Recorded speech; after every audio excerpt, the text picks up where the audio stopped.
আসসালামু আলাইকুম। আমি শারাফিন আওয়ার, এমবিবিএস প্রথম বর্ষ, M Abdur Rahim medical college, Dinajpur. আমরা আজকে পড়বো আমাদের বোটানি বইয়ের চতুর্থ অধ্যায় অণুজীব নিয়ে। তাহলে চলো ক্লাস শুরু করা যাক। দেখো, অধ্যায়ের নাম অণুজীব। এর ইংলিশ টার্ম কি? ইংলিশ টার্ম হচ্ছে মাইক্রো অর্গানিজম। এখন আমরা জানি কি মাইক্রো মাইক্রো মানে কি বলো। মাইক্রো মানে হচ্ছে ক্ষুদ্র, আর অর্গানিজম মানে কি? অর্গানিজম মানে হচ্ছে কোষীয় প্রাণী। কি? কোষীয় প্রাণী। ঠিক আছে, তাহলে দেখো, মাইক্রো মানে ক্ষুদ্র, অর্গানিজম মানে কোষীয় প্রাণী, মাইক্রো অর্গানিজম মানে হচ্ছে তাহলে হয় হচ্ছে অণুজীব। এখন বলতো মাইক্রো, এই যে মাইক্রো কথাটা, মাইক্রো অর্ডটা, এটা কোথা থেকে আসছে? এটা কি মাইক্রোস্কোপ থেকে আসছে? দেখো এখানে একটা জিনিস দেখো, মাইক্রো কথাটা কিন্তু আগে থেকেই প্রচলন ছিল। মাইক্রো মানে যে ক্ষুদ্র, এটা কিন্তু অনেক আগে থেকেই ছিল। তো যে যন্ত্রের সাহায্যে এই ক্ষুদ্র ক্ষুদ্র বস্তুকে দেখা যায়, ক্ষুদ্র ক্ষুদ্র জীবকে দেখা যায়, ওইটার নামে রাখা হয়েছে মাইক্রোস্কোপ। তাহলে আমরা বলতে পারি কি, যে মাইক্রো কথাটা থেকেই মাইক্রোস্কোপ চলে আসছে। আর তাহলে যে যন্ত্রের সাহায্যে এই ক্ষুদ্র ক্ষুদ্র জীবাণুকে দেখা যায় বা ক্ষুদ্র ক্ষুদ্র অণুজীবকে দেখা যায়, সেগুলোর নামে বলা হয়েছে মাইক্রোস্কোপ। ঠিক আছে, আর মাইক্রো অর্গানিজম মানে কি? অণুজীব। এটার অপর নাম কি? এটা অপর নাম হচ্ছে মাইক্রোব, মাইক্রোবও বলা হয়ে থাকে। এরপর দেখো, দাঁড়াও। এখন দেখো এখানে কি বলা হয়েছে, যে শাখা অণুজীব সম্বন্ধে আলোচনা করা হয় তাকে তাকে বলা হয় অণুজীব তত্ত্ব বা মাইক্রোবায়োলজি। এই মাইক্রোবায়োলজি সাবজেক্ট কিন্তু, এটা কিন্তু একটা মেডিকেলের সাবজেক্ট। আবার তোমরা ঢাকা বিশ্ববিদ্যালয়ে এটা একটা সাবজেক্ট হিসেবে পাবা, মাইক্রোবায়োলজি। এই মাইক্রোবায়োলজির জনক কে বলতো? এই মাইক্রোবায়োলজির জনক হচ্ছে লুই পাস্তুর। কে? লুই পাস্তুর।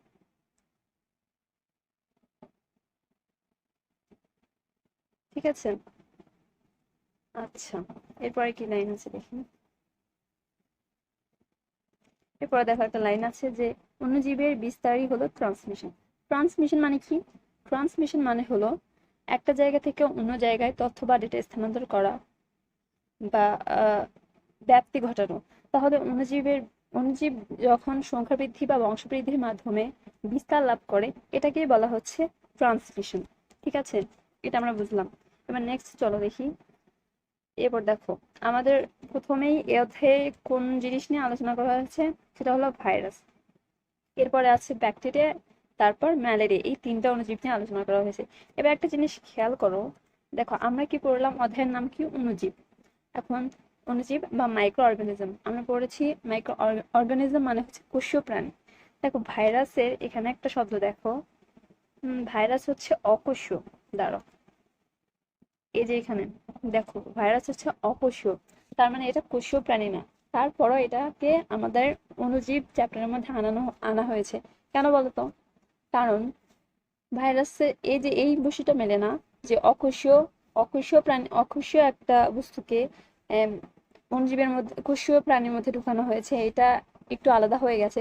কিন্তু ভাইরাসের অন্যান্য বৈশিষ্ট্যগুলো কিন্তু অণুজীবের সাথে মিলেছে, যেমন ভাইরাস ক্ষুদ্র বা আরো অনেক টার্মস আছে, এই জন্য ভাইরাসকে আমাদের অণুজীবের মধ্যে ঢোকানো হয়েছে। ঠিক আছে, এরপর দেখো আমরা ভাইরাস পড়ি এখন। ভাইরাস কি? ভাইরাস হলো একটি ল্যাটিন শব্দ যার অর্থ বিষ। মানে তাহলে ভাইরাস মানে কি? ভাইরাস মানে হচ্ছে বিষ। এটি একটি অতি আণুবীক্ষণিক বস্তু। দেখো অতি আণুবীক্ষণিক কেন বলা হয়েছে? এখন ভাইরাসকে দেখতে হলে আমাদের মাইক্রোস্কোপ কয় ধরনের বলতো? মাইক্রোস্কোপ হচ্ছে দুই ধরনের, একটা হচ্ছে লাইট মাইক্রোস্কোপ, আর একটা হচ্ছে ইলেকট্রন মাইক্রোস্কোপ। এখন লাইট মাইক্রোস্কোপ দিয়ে আমরা ব্যাকটেরিয়া দেখতে পারবো, কিন্তু ভাইরাস ব্যাকটেরিয়ার চেয়েও অনেক বেশি ক্ষুদ্র। এই জন্য আমরা ভাইরাস দেখতে পারবো না। ভাইরাসকে দেখতে হলে অবশ্যই আমাদের ইলেকট্রন মাইক্রোস্কোপ লাগবে। ইলেকট্রন মাইক্রোস্কোপ আমাদের দেশে খুবই কম পরিমাণে আছে, কারণ এটা অনেক দামি, তো এজন্য। এখন যেহেতু ভাইরাসকে দেখতে হলে ইলেকট্রন মাইক্রোস্কোপ লাগবে, তাই আমাদের এটাকে বলা হয় অতি আণুবীক্ষণিক বা আলট্রা মাইক্রোস্কোপ। এরপর দেখো, ভাইরাস হলো নিউক্লিক অ্যাসিড ও প্রোটিন দিয়ে গঠিত রোগ সৃষ্টিকারী অতি আণুবীক্ষণিক জীব। ভাইরাসের দেহে দুইটা জিনিস আছে, একটা হলো নিউক্লিক অ্যাসিড আর একটা হচ্ছে প্রোটিন। নিউক্লিক অ্যাসিড এর কেন্দ্রে থাকে, এবং এর একে ঘিরে থাকে হচ্ছে প্রোটিন, প্রোটিন আবরণ। এখন নিউক্লিক অ্যাসিডের মধ্যে কি থাকে? নিউক্লিক অ্যাসিডের মধ্যে থাকে ডিএনএ এবং আরএনএ। ডিএনএ এবং আরএনএ 4টা টাইপ থাকে মোট।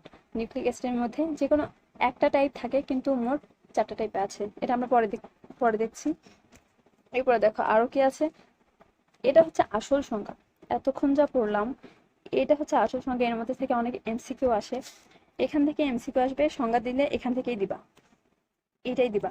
দেখো প্রথমে কি বলা হয়েছে, ভাইরাস হলো নিউক্লিক অ্যাসিড ও প্রোটিন দিয়ে গঠিত।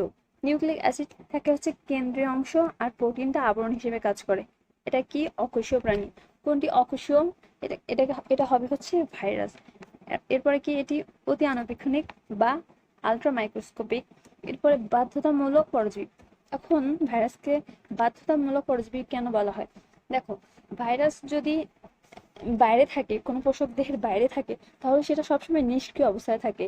সে নিষ্ক্রিয় অবস্থায় থাকাকালীন কোনো কিছু করতে পারে না, তার সংখ্যা বৃদ্ধি বলো কোনো কিছু করতে পারে না। তার সংখ্যা বৃদ্ধি করতে হলে বা তার অন্যান্য কাজকর্ম করতে হলে তাকে অবশ্যই একটা পোষক দেহের প্রয়োজন হবে।